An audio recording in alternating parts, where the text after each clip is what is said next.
ये है summary article 352 की, जो अभी हमें नहीं पढ़नी है। क्लास सुनिए पूरी और उसके बाद में हम ये समरी पढ़ेंगे, ठीक है। तो पहले क्लास सुनिए आर्टिकल 352 की क्लोज वाइज। जी हाँ, क्लोज से पढ़ेंगे हम, कॉन्स्टिट्यूशन के प्रोविजन पढ़ रहे हैं तो क्लोज वाइज पढ़ेंगे कौन कौन सी क्लोज में क्या कहा। रुकिएगा लास्ट तक, फिर ये समरी को सुन लीजिएगा। आर्टिकल 352 कभी भी नहीं भूलेंगे। Hello and welcome to the class. आज इंडियन कॉन्स्टिट्यूशन के पार्ट 18 से कुछ प्रोविजंस हम पढ़ेंगे। सिर्फ एक ही प्रोविजन स्पेसिफिकली बात करूं तो आर्टिकल 352 को ही आज हम इस क्लास में स्टडी करेंगे। हमें अच्छे से पता है पार्ट 18 बात करता है इमरजेंसी के बारे में। तो इमरजेंसी के जो प्रोविजन है वो सबसे पहली बात कहां से लिए गए? जर्मन से लिए गए, जर्मनी से लिए गए, जर्मन कॉन्स्टिट्यूशन से लिए गए। तो क्या कहते हैं ये प्रोविजन, वो हमें अच्छे से पता होना चाहिए, क्योंकि बहुत सारे एग्जाम्स में साफ साफ पूछा जाता है कि आर्टिकल 352 क्या कहता है, आर्टिकल 354 क्या कहता है, आर्टिकल 360 क्या कहता है। देखिए, पहले तो इनको याद करने की आप ट्रिक देखिए। इन सभी याद करने की एक ट्रिक है। ट्रिक ये है कि जिन तीनों में 4-4 का गैप है, 352 में प्लस करेंगे 4 तो क्या आएगा 356, उसमें प्लस करेंगे 4 तो क्या आएगा 360। तो इस ट्रिक से याद करिएगा कि तीनों जो प्रोविजन है वो दिए गए हैं। और पहला प्रोविजन सबसे बड़ी इमरजेंसी यानी नेशनल इमरजेंसी, फिर स्टेट इमरजेंसी 356 और फिर उसके बाद में फाइनेंशियल इमरजेंसी 360। तो इस तरीके से आपको इस ट्रिक से याद रखना है, क्योंकि मैंने खुद ने इसी ट्रिक से याद किया है, इसीलिए आपको बता रही हूँ। तो आर्टिकल 352 क्या बात करता है वो हम करेंगे आज इस क्लास में। नेक्स्ट क्लास में जो कॉन्स्टिट्यूशन की क्लास होगी उसमें हम जो भी बाकी के प्रोविजन है 352 जो नेशनल इमरजेंसी की बात करता है उससे रिलेटेड जितने भी प्रोविजंस हैं वो हम नेक्स्ट क्लास में पढ़ेंगे। वो इसलिए क्योंकि अगर मैं आज सारे प्रोविजन आपको समझाऊंगी तो लगातार एक ही साथ एक ही बार में एक क्लास समझना आपको थोड़ा बोरिंग लगेगा, इसलिए हम सिर्फ आज आर्टिकल 352 को ही पढ़ेंगे। देखिए, आर्टिकल 352 आपने कई बार कई तरीके से पढ़ा होगा, लेकिन जो आज हम पढ़ेंगे वो कॉन्स्टिट्यूशन में किस तरीके से उनके प्रोविजन दिए गए हैं, हम उस जो है अपनी लाइन पे चलते हुए, सड़क पे चलते हुए हम पढ़ेंगे। तो सबसे पहले चलते हैं आर्टिकल 352 का क्लोज 1 क्या कहता है। कहता है if president is satisfied, if president is satisfied यानी सेटिस्फैक्शन किसका है? प्रेसिडेंट का सेटिस्फैक्शन है। लेकिन सिर्फ प्रेसिडेंट के सेटिस्फैक्शन से नेशनल इमरजेंसी नहीं लागू की जाती। क्लोज 3 में जिसको क्लियर किया गया कि किन किन का सेटिस्फैक्शन होना जरूरी है, बस इतनी बात ध्यान रखनी है कि प्रोक्लेमेशन कौन करेगा? प्रोक्लेमेशन प्रेसिडेंट करेगा। प्रेसिडेंट अगर सेटिस्फाई है तो वो प्रोक्लेम करेंगे एक डिक्लेरेशन बना के। अब आप देखो, दो वर्ड है, प्रोक्लेमेशन भी और डिक्लेरेशन भी। आप कहेंगे दोनों वर्ड समान है, जी नहीं, दोनों वर्ड समान नहीं है। डिक्लेरेशन माने घोषणा होता है, लेकिन प्रोक्लेमेशन माने सार्वजनिक घोषणा होता है। जब सार्वजनिक घोषणा की जाती है बाय मेकिंग ए डिक्लेरेशन, कौन करता है? प्रेसिडेंट करते हैं। अगर वो सेटिस्फाई है, क्या सेटिस्फाई है? वो बोलते हैं 3 ग्राउंड्स होने चाहिए। अगर उन 3 ग्राउंड्स पे वो सेटिस्फाई है कि हाँ नेशनल इमरजेंसी है तो वो प्रोक्लेमेशन करेंगे। कौन कौन से ग्राउंड्स हैं? सबसे पहला है जो है वॉर, फिर उसके बाद में है एक्सटर्नल अग्रेशन और तीसरा है आर्म्ड रिबेलियन। इसको मैं लिख देती हूं। पहला है वॉर, तीसरा है एक्सटर्नल अग्रेशन और हमारे पास जो तीसरा आता है वो है आर्म्ड रिबेलियन। ठीक है, 3 ग्राउंड्स हैं जिन ग्राउंड्स पे से किसी एक ग्राउंड पे अगर प्रेसिडेंट सेटिस्फाई है कि नेशनल इमरजेंसी को प्रोक्लेम करने की जरूरत है तो वो प्रोक्लेम करते हैं। कौन कौन से ग्राउंड? वॉर, एक्सटर्नल एग्रेशन या आर्म्ड रिबेलियन। अब देखिए इन तीनों को समझिए, इन तीनों में डिफरेंस क्या है। वॉर का मतलब युद्ध हुआ, युद्ध होता है क्लियरली दिख रहा है जब दो कंट्री ए और बी, दो कंट्री है, दोनों आपस में एक साथ इन्वॉल्व हो गई हैं वॉर में, युद्ध में, पता चल रहा है कि हाँ इनके बीच में युद्ध है, तो उसको बोलते हैं वॉर। लेकिन जब ये नहीं पता चल पा रहा है, उन्होंने डिक्लेयर नहीं किया, जब क्लियर डिक्लेरेशन होती है दोनों के बीच में युद्ध की तो वॉर हो रहा है। लेकिन अगर क्लियरली डिक्लेयर नहीं किया गया हुआ है, लेकिन ऐसी स्थिति है कि डिक्लेयर हो सकता है, कभी भी वॉर डिक्लेयर हो सकता है, या दोनों ने अपने अंदर बिल्कुल सेनाएं अपनी सशस्त्र कर ली हैं और युद्ध हो सकता है, तो वो एक्सटर्नल अग्रेशन आ सकता है। फिर आता है आर्म्ड रिबेलियन। जब हमने कहा आर्म्ड रिबेलियन तो 44th अमेंडमेंट से पहले इसको इंटरनल एग्रेशन के लिए का ध्यान दिया गया था। नाम जो था वो इंटरनल एग्रेशन का था, लेकिन उसको रिप्लेस करके 44th पे लाया गया आर्म्ड रिबेलियन। तो आर्म्ड रिबेलियन जब इंटरनल डिस्टर्बेंस होगा बेसिकली, तब उसको आर्म्ड रिबेलियन का नाम दिया गया। तो तीन तरीके में से किसी भी तरीके में जब प्रेसिडेंट सेटिस्फाई होते हैं कि क्या करना है, जरूरत है डिक्लेयर करने की, तो वो प्रोक्लेमेशन बनाते हैं और डिक्लेयर करते हैं इमरजेंसी को। अब एक्सप्लेनेशन ऐड की गई क्लॉज 1 के बाद, और उस एक्सप्लेनेशन में ये एक्सप्लेनेशन भी 44th अमेंडमेंट के बाद ऐड की गई। ये कहा गया कि अगर ये पहली बात तो ये, अगर प्रेसिडेंट को ऐसा लगता है, प्रेसिडेंट सेटिस्फाई है कि होना चाहिए, ये तीनों में से कोई भी कंडीशन है तो प्रोक्लेमेशन कर सकते हैं। लेकिन अगर अभी एक्चुअल अकरेंस नहीं हुई, एक्चुअल युद्ध, actual external aggression, arm rebellion नहीं हुआ, और उनको लगता है कि कंडीशंस ऐसी हैं, तो भी वो जो है क्या कर सकते हैं, प्रोक्लेमेशन कर सकते हैं। दोनों चीजें, एक्चुअल अकरेंस और बिफोर अकरेंस। तो एक्सप्लेनेशन में इस चीज को ऐड किया गया 44th अमेंडमेंट के बाद में। क्लोज 2 पे चलते हैं। क्लोज 2 प्रेसिडेंट को ये पावर देता है कि जो उन्होंने प्रोक्लेमेशन किया क्लोज 1 में, उस प्रोक्लेमेशन को वेरी भी कर सकते हैं और या फिर रिवोक भी कर सकते हैं। वेरी मतलब इससे भिन्न भी कुछ और ऐड भी कर सकते हैं, कुछ जो उन्होंने पहले बनाई है, और रिवोक का मतलब जो बनाई प्रोक्लेमेशन उसको वापस भी ले सकते हैं बाय सब्सिक्वेंट प्रोक्लेमेशन। दोबारा एक घोषणा यहाँ करी थी जिसकी वजह से इमरजेंसी लगाई थी, और उसके बाद में दूसरी घोषणा यहाँ करके उसको वेरी या उसको रिवोक किया जा सकता है। इमरजेंसी का क्या मतलब होता है, आपातकाल, यानी कि कुछ भी इमरजेंसी मीन्स कुछ ऐसा है। इमरजेंसी को अगर हम हिंदी में वर्ड में समझे क्या मतलब होता है, तो इमरजेंसी का मतलब the need, urgency, the need of urgency, या अर्जेंसी, अर्जेंट है कोई चीज। तो नेशनल इमरजेंसी किन की वजह से एम लगा रहे हैं, 3 की वजह से, क्योंकि अर्जेंट है, बहुत ज्यादा इसकी जरूरत है, उसको टाला नहीं जा सकता।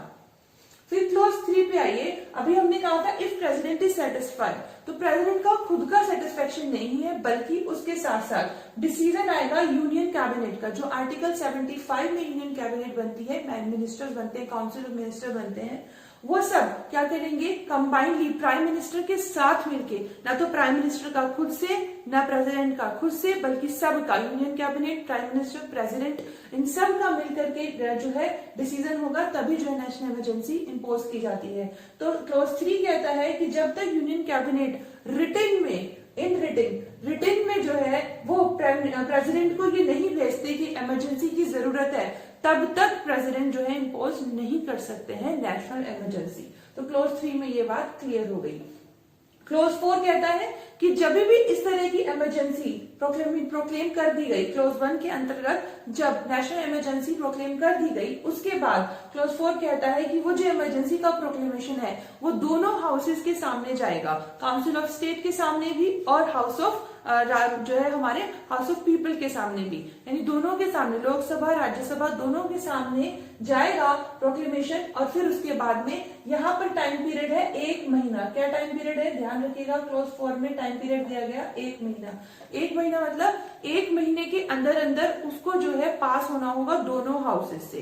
कितने महीने के अंदर अंदर, 1 महीने के अंदर अंदर दोनों हाउसेस से पास होना होगा। क्लोज 4 और क्लोज 5 बहुत टेक्निकल है, इसको ध्यान से समझिए। क्लोज 4 ये कहता है कि जब एक प्रोक्लेमेशन प्रेसिडेंट ने बना दी, क्लोज 1 के अंतर्गत ले ली एक प्रोक्लेमेशन, एक घोषणा कर दी, उस घोषणा को दोनों हाउसेस से 1 महीने के अंदर अंदर पास होना जरूरी है। अब अगर ऐसा हो जाए कि अगर वो प्रोक्लेमेशन काउंसिल ऑफ स्टेट ने पास कर दी, मींस अगर राज्यसभा ने पास कर दी और इसी बीच क्या हुआ, जो लोकसभा है वो डिसॉल्व हो जाती है, तो लोकसभा के डिसॉल्व होने के बाद जब दूसरी लोकसभा आएगी, फॉर्म होगी, काम करना शुरू करेगी, कॉन्स्टिट्यूट होगी, काम करना शुरू करेगी, उसके 30 दिन के अंदर अंदर फिर से उसके ऊपर मोहर लग जानी चाहिए कि हाँ ऐसा हो रहा है। और अगर मोहर नहीं लगती तो वो जो ये हमारी जो प्रोक्लेम की गई है जो नेशनल इमरजेंसी, वो रिवोक हो जाएगी। मींस 1 महीने का टाइम पीरियड है जिसके अंदर दोनों के जो है घोषणा पे दोनों की जो है साइन होने जरूरी है, दोनों को पास होना, दोनों से कहां से, हाउस ऑफ पीपल और काउंसिल ऑफ स्टेट, पार्लियामेंट के दोनों हाउसेस से नेशनल इमरजेंसी को पास होना जरूरी है। क्लोज 4 ये कहता है 1 महीने के अंदर अंदर।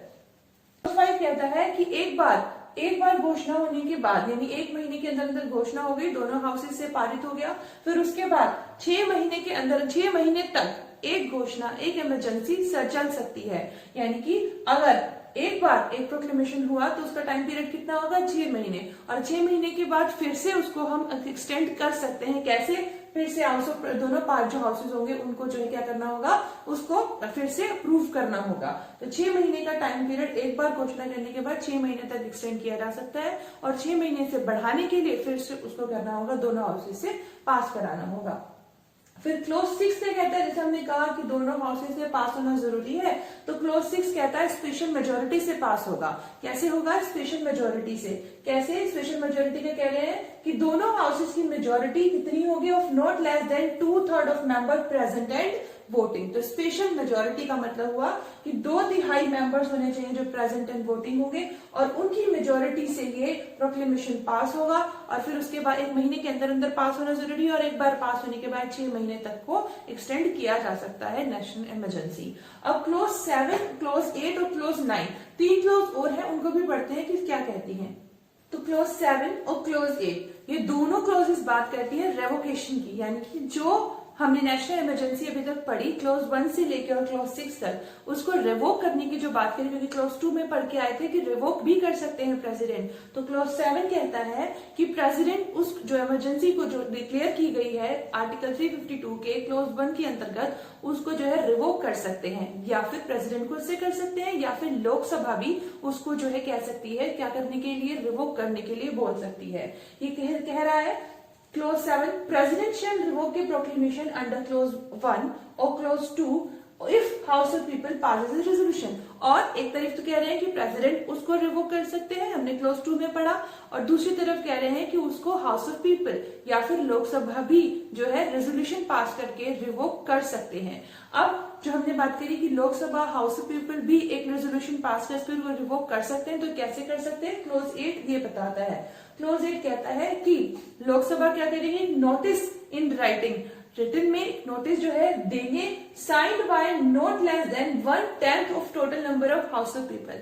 हाउस ऑफ पीपल के 10वें जो होंगे 1/10 कह रहे हैं, 1/10 लोग जो होंगे रिटन में एक नोटिस देंगे। किसको नोटिस देंगे? स्पीकर को। अगर हाउस जो है हाउस ऑफ पीपल अगर सेशन में है तो स्पीकर को नोटिस देंगे, और अगर सेशन में नहीं है तो प्रेसिडेंट को नोटिस देंगे कि ये जो प्रेसिडेंट ने जो ये इमरजेंसी जो है डिक्लेयर की थी, उस इमरजेंसी को रिवोक किया जाए। और फिर रेजोल्यूशन पास होने के बाद में एक स्पेशल सिटिंग होगी हाउस की विद इन 14 डेज। जब ये नोटिस जो है रिसीव हो जाएगा, देखिए सुनिए, दोबारा सुनिए, क्लोज 8 में कह रहे हैं कि नोटिस रिटन में दिया जाएगा by 1/10 not less than by 1/10 of the people of the member of the house of people. किसको दिया जाएगा? स्पीकर को। अगर हाउस सेशन में है, हाउस सेशन में नहीं है तो प्रेसिडेंट को।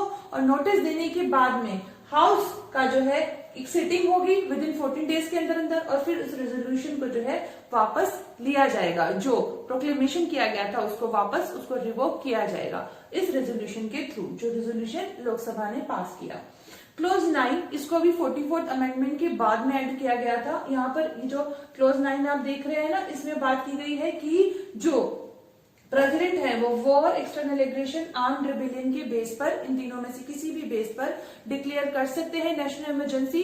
उस वक्त भी डिक्लेयर कर सकते हैं जब ऑलरेडी एक इमरजेंसी जो है फोर्स में है, उसको रिवोक भी कर सकते हैं। बेसिकली ये जो क्लोज 9 है ये पहले क्लोज 2 के साथ में थी, लेकिन 44th अमेंडमेंट के बाद इसको अलग लिख दिया गया। अब हमारे पास टोटल 9 क्लोज हैं आर्टिकल 352 में। तो आर्टिकल 352 में हमने जो पढ़ा उसको एक समरी के फॉर्म में भी देख लेते हैं क्या कहता है। तो समरी फटाफट से पढ़ लेते हैं। आर्टिकल 352 नेशनल इमरजेंसी के बारे में बात करता है। कौन कौन से बेस हैं? War, external aggression, armed rebellion. कौन कर सकता है प्रोक्लेम?